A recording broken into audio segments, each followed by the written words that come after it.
Quais são essas fontes do direito constitucional? Isso eu quero que vocês registrem, tá? Onde que eu encontro essas normas estruturantes do Estado? Quais são as fontes de estudo do direito constitucional? Da onde vem essa organização do Estado? Aí vocês vão dizer assim, ok, professora, da Constituição. E vocês têm razão. Então, a nossa primeira fonte do direito constitucional é a Constituição.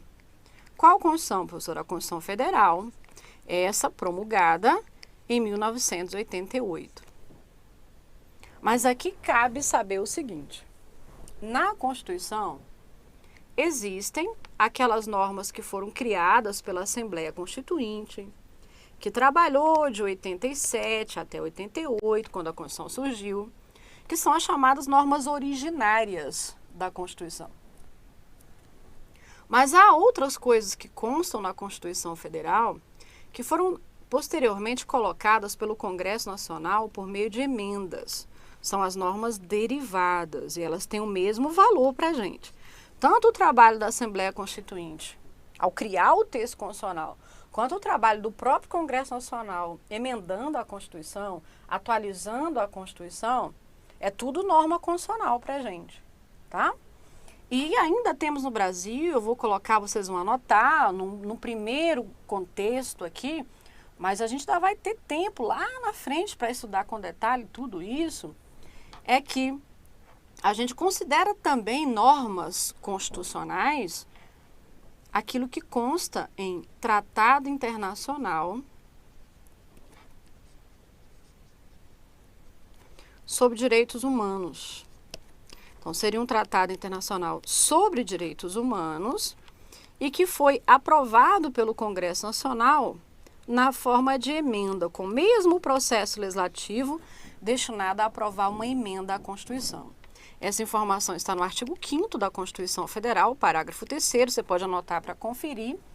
Se você nunca ouviu falar no que eu estou dizendo agora, Tratado Internacional sobre Direitos Humanos, aprovado na forma de emenda, o que é isso? Se você nunca ouviu falar, não se preocupe, anota, tá? Para você saber da onde que a gente tira as normas constitucionais, porque a gente está no primeiro minuto do curso, com o caminhar da matéria, vocês vão estudar tudo isso ainda. Ainda vou explicar como que é esse poder de criação da Constituição, como que o Congresso faz para emendar a Constituição, como que entra no Brasil um tratado internacional, qual é ele que vale como emenda, qual o procedimento, tudo a gente ainda vai ver.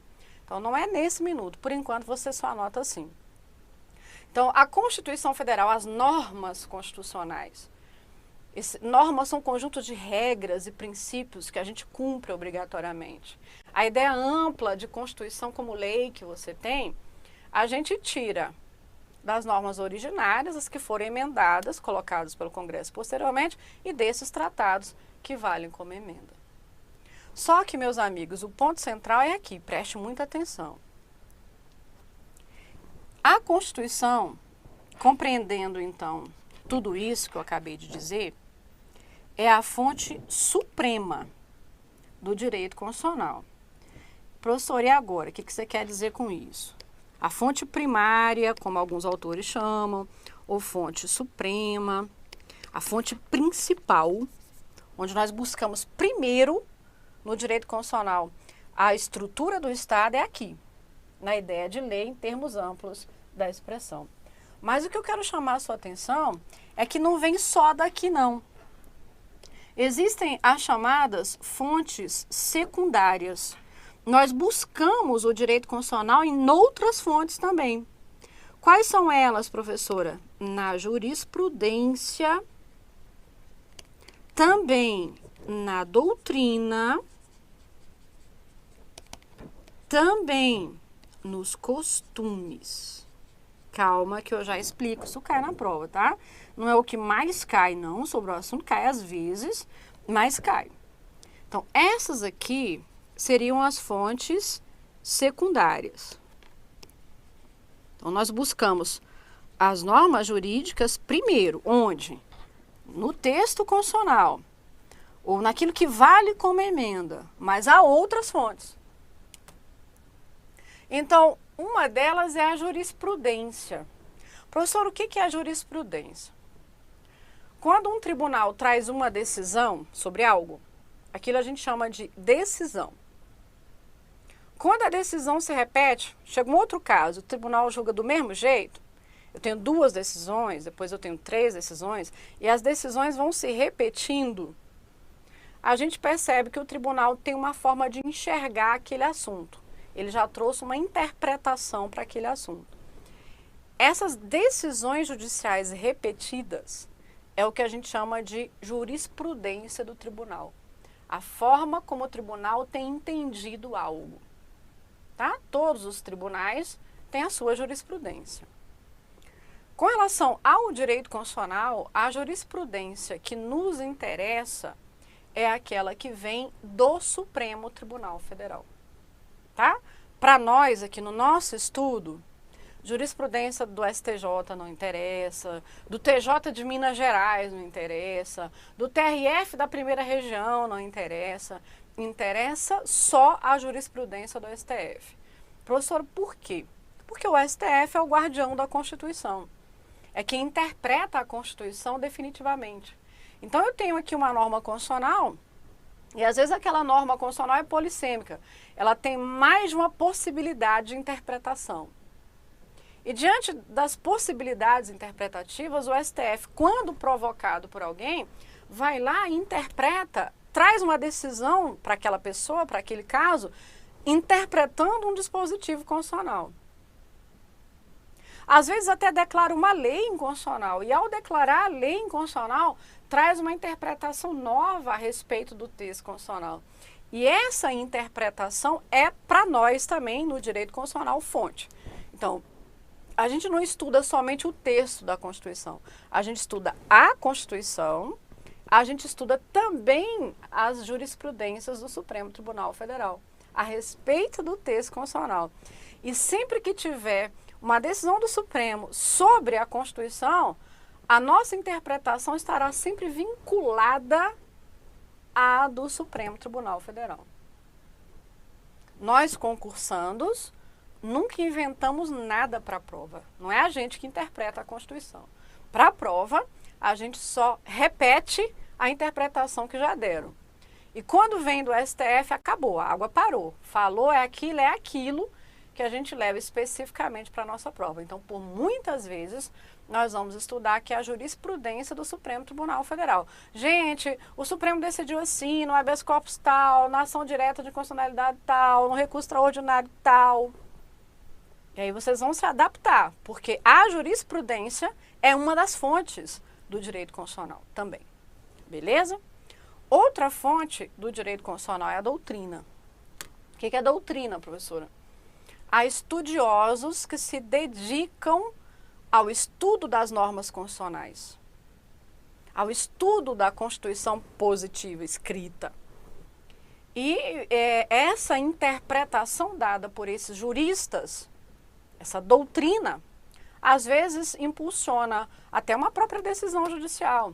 Então, quando a gente faz ali, por exemplo, o advogado faça uma petição em caminho a um juiz, ou mesmo ao Supremo Tribunal Federal, eu utilizo como argumento principal sempre a lei, ou no nosso caso aqui, a lei maior, que é a Constituição, artigo tal, da Constituição diz assim, assim, assim, assado. Aí o que eu coloco? Fundamentando que aquela minha interpretação está correta. Porque José Afonso da Silva também diz tal coisa, e Paulo Bonavides interpreta dessa forma, e o próprio Supremo Tribunal Federal, numa outra oportunidade, entendeu assim. Então eu estou pedindo algo em favor do meu cliente, mas eu estou mostrando a norma constitucional que diz que ele tem aquele direito e que a minha interpretação é correta, por quê? Porque há na doutrina um estudioso que já disse que é daquele jeito. Ou, de repente, há uma decisão do próprio tribunal ou de algum tribunal entendendo daquela mesma forma. E isso ajuda a formar a opinião, o convencimento e a interpretação a respeito de quais são as normas estruturantes do Estado. E o direito constitucional estuda essas normas estruturantes do Estado. Certinho? Entendeu o que é doutrina? Ok, e costumes? Quando na prova, aquelas bancas mais chatas, tipo Quadrix, é que gosta de cobrar isso aqui. Pô, vamos fazer na prova para Contador, professora, vem me cobrar a fonte do direito constitucional. É um negócio meio ilógico, também acho, mas cai. Às vezes, né? Sempre. Só quando o examinador quer derrubar o candidato. Aí, ao invés de ele perguntar se jurisprudência é fonte do direito constitucional, se doutrina é, porque isso a gente já sabe que é, ele vai lá e pergunta se costume, tradição, costume, também é fonte do direito constitucional. E a resposta é sim. Sim. Ah, professora, eu pensei que costume, tradição, só fosse fonte do direito constitucional naqueles países que não tem uma Constituição escrita, professor. Por exemplo, a Inglaterra. Não, mesmo aqui no Brasil, que a gente tem sistematizada uma Constituição, um documento que organiza o Estado, a gente tira do direito constitucional coisas desse documento, e essa é a fonte primária que nós temos, mas nós tiramos também da doutrina, como eu estou te explicando, da jurisprudência, dos costumes também. O que seriam esses costumes? Então, considerando a história brasileira e até a evolução de uma Constituição para outra, nós já tivemos várias Constituições no Brasil, 1824, 1891, 1934, 1937, 1946, 1967, 1988. Já tivemos várias constituições no Brasil. E a gente percebe que da mudança do Estado, que cada vez que tem uma Constituição, tem um Brasil novo, tem um Estado novo, a gente percebe o que foi mudando, o que foi a vontade do povo, como o povo pensa a respeito daquela estrutura política, o que o povo acha, por exemplo, do modelo parlamentarista, presidencialista, da monarquia, da república. Então, há uma forma de pensar das pessoas. Há uma ideia que vem da cultura do nosso próprio povo, da necessidade desse povo, da nossa realidade econômica, social, que nos faz pensar algo sobre o Estado, que nos traz a ideia de justo e injusto, de certo, de errado, o que deve e o que não deve ser feito. Então, nós temos essa percepção. Entenda que essa percepção a gente carrega. A gente preserva também aqui no Brasil um pouco de costumes, um pouco de tradição. E isso influencia, sim, na interpretação de uma norma constitucional. Quer ver um exemplo? Ora, recentemente, tem um ano e pouco, tem menos de 2 anos de quando eu gravo aqui a aula, o Supremo Tribunal Federal, provocado numa arguição de descumprimento de preceito fundamental, numa ação judicial de controle de constitucionalidade. Quando ele foi provocado, e o Procurador-Geral da República, que foi o autor da ação, disse assim: Supremo Tribunal Federal declara a inconstitucionalidade de qualquer interpretação do artigo 210 da Constituição, que dispõe sobre o ensino religioso, que autoriza ensino religioso confessional em escola pública. Professor, não entendi nada. Calma, vou repetir. O artigo 210 da Constituição, norma originária, diz que nas escolas públicas de nível fundamental, uma das disciplinas é o ensino religioso. Então, é uma disciplina que o Estado deve oferecer ao aluno, embora o aluno não seja obrigado a cursá-la, mas o Estado deve oferecê-la. Bom, está assim na Constituição. Aí, nessa coisa de que o Estado tem que oferecer, as escolas ou não ofereciam, fingiam que isso não existia, ou quando ofereciam um ensino confessional. É o ensino de uma religião. E na maioria das vezes, como o Brasil é um país majoritariamente cristão e dentre os cristãos católicos, na maioria das vezes que tinha ensino religioso, a aula era de catecismo. Era na perspectiva católica. Certo? Aí o PGR achou que isso era inconstitucional, que era incompatível com a ideia de Estado laico e entrou com a ação. E qual foi a surpresa? Foi surpresa para mim, para muitos que acompanharam ali o julgamento. Até o relator dessa ação foi o ministro Barroso, fez audiência pública, os religiosos de diversos segmentos se manifestaram. E quase todos, menos a CNBB, quase todo mundo que estava ali representado, entendia que era ou não ministrava ensino religioso, ou tinha uma coisa ecumênica, mas todos estavam em favor de que não poderia ser confessional. Não poderia ser o ensino de uma religião, isso que é confessional. Bom, qual foi a decisão do Supremo? Vocês sabem ou vocês lembram? A decisão do tribunal foi assim, não. Na aula de matemática estuda o quê? Matemática. Quem é um professor de matemática? Um licenciado em matemática. Então, na aula de ensino religioso, o que se estudará? Uma religião. E quem vai ser o professor? Um religioso. Qual religião? A comunidade escolar que vai definir. Então, o que o Supremo decidiu foi que o ensino religioso em escola pública é confessional. É um ensino de uma religião. Agora, qual vai ser a religião? Aí a comunidade escolar é que vai definir. Então, se na comunidade escolar que eu integro for ficar definido que o ensino religioso vai ser da religião católica, será da religião católica. Ah, mas meu filho é budista, então ele não vai para a aula de ensino religioso. E quem for para a aula, terá aula de catecismo. E quem vai ser o professor? Um padre, ou um diácono, alguém da igreja católica. Os meninos vão aprender a rezar, ler a Bíblia, etc. Entendeu? Ah, mas então foi essa a interpretação? Foi. Por quê? Porque os costumes constitucionais foram, então, preservados pelo Supremo na hora de interpretar a norma. Que costumes, professor? O povo é religioso. Majoritariamente o brasileiro é religioso. Como o povo é religioso, ele quer ter ensino religioso na escola, porque ele entende que religião é parte da educação de crianças e adolescentes.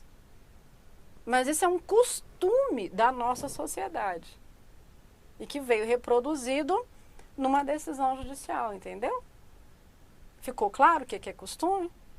Agora veja, quando eu falo que jurisprudência, doutrina, costumes são fontes do direito constitucional, eu quero que você perceba que são fontes secundárias do direito constitucional. Porque primeiro eu vou buscar a fonte maior, que é o quê? A Constituição, as normas que estão no texto constitucional ou que valem como emenda. Eu busco lá. E para interpretar o que está lá é que eu me valho da jurisprudência, da doutrina, dos costumes, traduzindo. Essas fontes secundárias, elas não podem contrariar as fontes primárias. Elas são complementares e não substitutivas. Tá certo?